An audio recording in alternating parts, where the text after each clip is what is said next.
I read the book Simon versus the Homo sapiens Agenda by Becky Albertelli, and like I loved it. I fell in love with it, and it felt so truthful yet so lighthearted, but dealt with serious issues in a way that was relatable. And I think even more so after reading it, I was like, okay, we've got to make this and we've got to do it well. And I was so psyched to be able to be a part of it and to be Leah.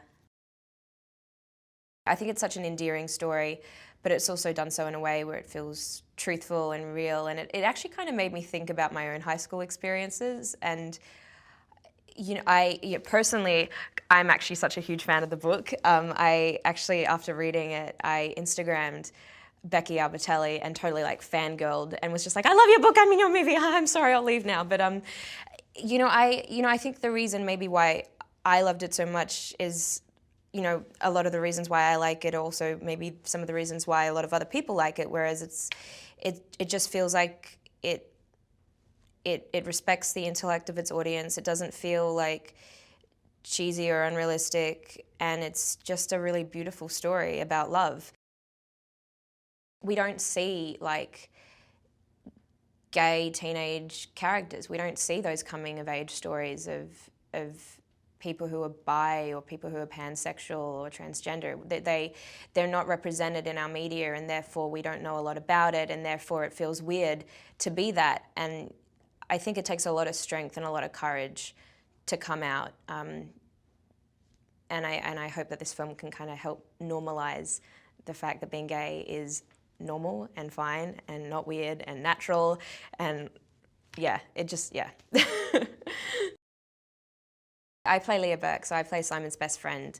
And Leah's very, I want to say, interesting. She and Simon have known each other for 13 years. They've been best friends for, since they were in kindergarten. And I think I feel like Leah, she comes off as a little bit snarky and witty and has quite a hard shell, but on the inside, she's very insecure and quite fragile. And I think what Leah struggles with is all of these people growing up around her, particularly when we see Abby come into the equation. She's comfortable with Nick and Simon because she's known them for so long, but when Abby comes in, Abby is so much more into that world of like parties and growing up and doing things, and I think that makes Leah even more uncomfortable, which probably brings out an even more viperish kind of vibe in her.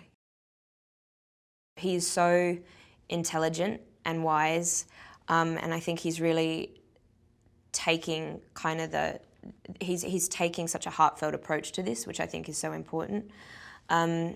Yeah, and he's working so closely with Greg, and he's such a wonderful actor to work with as well, because he's so generous and he really listens, which I find so admirable in an actor. And he knows what he wants in a scene. And yeah, I've enjoyed immensely working with him because it's just so fun, but you have such a great time as an actor working with him because you just feel like you get such great work done.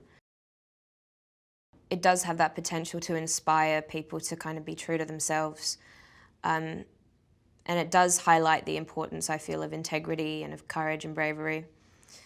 I think being courageous and being brave is very important, not just for yourself and everyday life, but particularly now. It's so important to be informed and be aware and to be assertive. And it's also important, I feel, when you're with a group of people, because we need to look out for each other. It sounds cliche, but like, all the voices kind of, it makes a difference. If one person stands up and says something, a lot of other people will probably follow, but it just takes that one person to stand up for the rest to follow. I feel like it's something that we haven't seen before necessarily on mainstream films. And it's also going to bring a lot of joy, a lot of love, and I feel a little bit of a lesson.